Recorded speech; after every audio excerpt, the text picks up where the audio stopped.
Hello, and welcome to the Talking Michigan Transportation Podcast. I'm Jeff Cranston. This is the first episode of 2026, and I'm pleased to have been able to speak with Peter Annister, who directs MDOT's Office of Rail. He offered an update with what I think are a lot of key points to know concerning the status of Michigan Central, the hub in Detroit that is going to soon be kind of a multimodal center with both passenger buses and passenger rail. But I wanted him to set some expectations about how long all these things are going to take. A lot of this is done with the help of a $10 million federal grant that was awarded to MDOT through the Federal Transit Administration and an additional $30 million in state funds. So he talked about where things stand and what this means in concert with a plan to someday extend passenger rail service from Detroit to Toronto. So basically you could ride a passenger train from Chicago to Detroit, switch trains in Windsor, and then make your all the way to Toronto. And I know that a lot of people are very excited about that possibility, but I wanted him to make clear what still needs to happen. So I hope you enjoy the conversation. Peter Annister, you have the honor, I hope, of being the first guest on the 2026 edition of the Talking Michigan Transportation Podcast. I really wanted to talk to you after we did a call recently with Senator Slotkin's staff. They had a lot of questions about where things stand, both with the hub that we hope to establish, the multimodal hub at Michigan Central in Detroit, but together with that is the discussion about extending passenger rail service from Detroit to Toronto. So taking those things one thing at a time, just talk about, I guess, first where things stand with the multimodal hub and, you know, the federal grant that's going to help make that possible. It's great to be here and Happy New Year. And hopefully 2026 is a great year for rail. Yes. There's been, I think, a need by MDOT to really replace some of our facilities in the city of Detroit that house our rail and intercity bus operations. So it's a project that we've been looking at for quite a few years on really looking at what the right location is in the city and working with the city and the partners down there in Detroit and Southeast Michigan. And when we started looking at, options, one of the things that was also happening at the same time was looking at our just rail services in general and how we wanted to look at some improvements and some growth and expansion in our passenger rail service. So one of the things that we've looked at is really with that international service is where would be a good location to house a station for that service because it doesn't align great with our existing station up in New Center in Detroit. So in the past couple of years, we've had a lot of conversations with the folks at Michigan Central because they are really at the the gateway to the tunnel that would be used for that service. And in some of those conversations, they really shared their interest in support of passenger rail and ensuring what was, once Detroit's, prime rail station could really be used for something like that again in the future. So that was really encouraging. And when we started to get more in depth with conversations with them, it really aligned well with this vision for MDOT looking for a new, really multimodal station facility in the city of Detroit. So those kind of discussions and alignment really led us to looking at that Michigan Central campus as a location for that multimodal station. Real quickly, can you talk about why, when this was initially looked at, the New Center area where the existing Amtrak station is north of downtown, there was a lot of discussion about that, but why Michigan Central seems to be, and there seems to be consensus that that's a better location? Yeah, I think there was a few reasons. One just being really the surrounding activities in each one of those areas. So up at New Center, there's some schools and universities around there. So there were some concerns, I think, from the city and some of the neighborhood, residents and some of the, folks that have, schools and things in that area of, what a new kind of, multimodal facility would bring when you're adding, intercity bus service to the rail service and kind of growing both of those services. So I just think there was some concerns around, the impacts of that and some of the, capacity and congestion of that area and how that might work. So that really, I think, opened the door to looking again at some alternative sites. I think the Michigan Central site aligns a little better. I know there's a larger vision by Michigan Central of that whole area around the Michigan Central station and what that may look like. And I think it just seemed like there was more support from the city of Detroit and from the Michigan Central folks and some of the stakeholders to really, seem to be a better fit at that location. Yeah, absolutely. That's what the public involvement process is all about, right? Taking in those comments and those considerations. So I think I'd say that the system worked. Yeah, absolutely.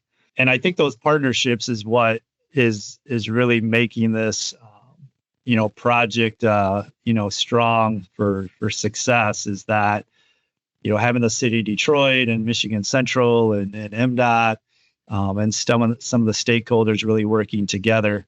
And that, process started probably over a year ago, Jeff, at this Michigan, Central location. Really just looking at the feasibility of some kind of intermodal, multimodal station there.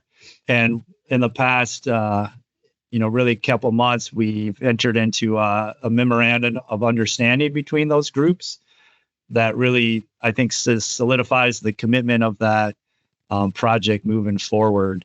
And what that MOU is really going to do is it's going to allow us to move forward on some of the preliminary engineering and kind of preliminary design and environmental reviews that are going to be needed at that location to really, I think, further, understand what that project's going to entail, what it might look like, where, specific locations and how it's really going to integrate, into the rail and, the transportation systems around Detroit.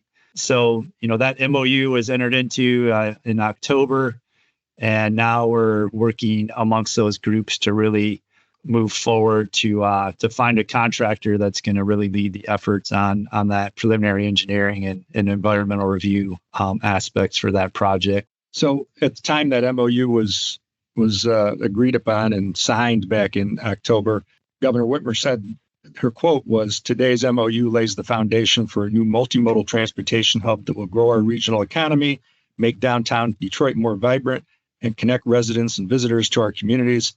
It builds on a historic investment in transit that I signed in my 7th balanced bipartisan budget. Let's keep getting it done." I think that's exciting, ambitious to people that are fans of multimodal transportation, both transit and rail. But your job is often setting expectations. The policymakers say things and make these kinds of broad, sweeping promises, and all in good faith because we're all involved in this and we want it to happen. But talk about the challenges that you have when you have to go to meetings and talk to people and say, "Look, this is complicated. It's going to take time." Does that wear you down? Yeah, it's you get used to it after a while. But, I think understanding that you can't just flip a switch and, go to the local, train store and buy some train equipment and start running a service, right? So there's a lot that's entailed with that. On the international service in particular, which, again, I think is really well aligned with this Michigan Central site. You have things like customs and border approvals that have to happen.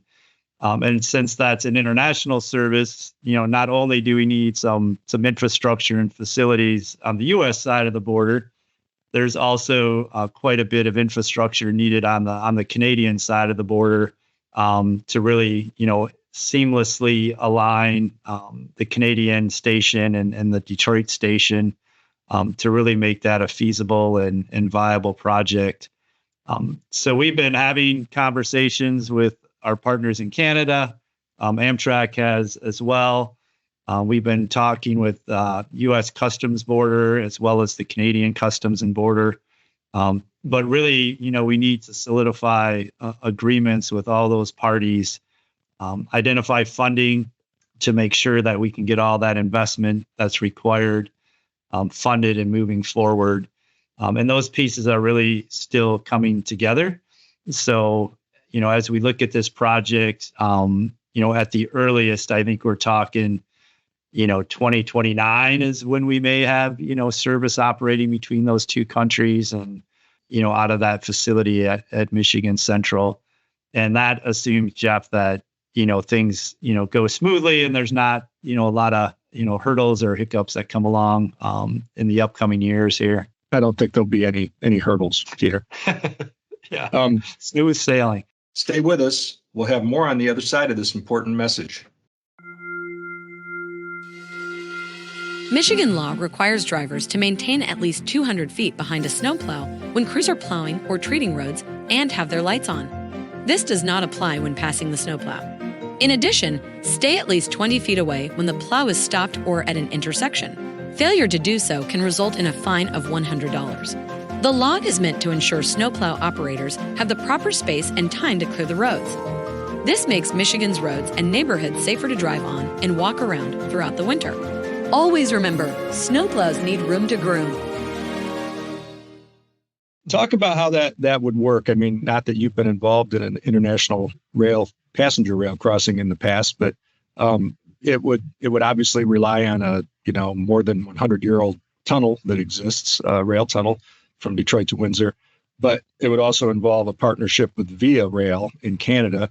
So when you talked about Customs and Border Patrol and border considerations on the Canadian side, would the Amtrak train run through the tunnel and then passengers would disembark in Windsor and then board the Via train? Is that how it would work? Yeah, the vision would be that we would have the main customs facility at the Windsor station, and Amtrak is the one that has an agreement with CPKC, which is the railroad that owns the tunnel, to basically utilize that tunnel for passenger rail services. So currently they only run, freight services through that tunnel. So this would be, additional trains that are going to run for passenger service. But yeah, heading eastbound from Detroit into Canada, that train would, obviously originate in Chicago, is the vision, and would have its normal kind of stops in Michigan, including Detroit. And then that train would essentially go through the tunnel, stop at that Windsor station. And then those passengers would disembark in Windsor. They would clear through Canadian Customs at that new Windsor facility. And then at that point, they would transition to a Via train that would, take them from Windsor on to other parts in Canada, eastbound up to Toronto. And on the westbound route, so if you're coming from Canada to Detroit, again, you would, be on Via service from Toronto through Windsor and then disembark again in Windsor. You would then clear U.S. Customs. So our U.S. Customs border agents would, travel over to Windsor anytime we had a passenger rail service or a train. They would clear all those passengers through customs. They would board then the Amtrak train in Windsor. And then once that, Amtrak train left the station, there'd be no further customs activities once they cross into the U.S. or Detroit. So that Detroit station stop would just be like a normal station stop on any other rail route. And we wanted that efficiency just to not have people clear customs twice. So, if you drive across the bridge, it's kind of that same vision, right? Depending if you're going eastbound or westbound, you either clear Canadian customs or U.S. customs. And we wanted to have that same efficiency in the rail service. So this was kind of the model that worked best. And since Amtrak has the agreement with CPKC to take their trains into Canada. This was really the most viable and efficient way to do this. Well, and it can be done pretty smoothly, pretty seamlessly. I mean, in Europe, you do this, you could go into several countries in the same day, right? So right. they've managed to set up a really good system for that. So talk a little bit more about what needs to happen on the Amtrak side of things. And did the Canadian Pacific, Kansas City, Southern, I guess it's CPKC now, KC Limited, did that recent consolidation factor into this one way or the other in terms of expediting the process? I think that merger was a big reason that allowed Amtrak to have the opportunity to kind of lay the groundwork for that agreement to use the tunnel. So as they were evaluating that CPKC partnership and the impacts around the country, Amtrak in their foresight identified this as an opportunity, to have as part of that agreement that Amtrak has with Canadian Pacific KC. So it was great they did that. It's, what's good for us is it's in place.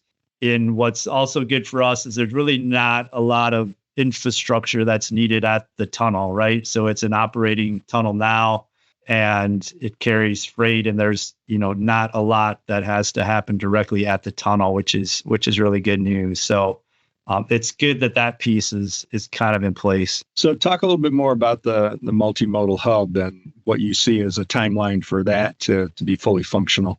Yeah, I think, we'll probably spend the next year going through this preliminary engineering and NEPA environmental review. There is a federal grant that MDOT was awarded for a multimodal facility in Detroit. And we do have FRA's approval essentially to take that from a new center site to this Michigan Central site. But with that federal grant, there's some requirements around environmental and things that have to be evaluated as part of a project. So we'll probably spend the next year, going through that process. But then after that, hopefully we'll have a design and a budget more solidified on what that project's going to cost and look like.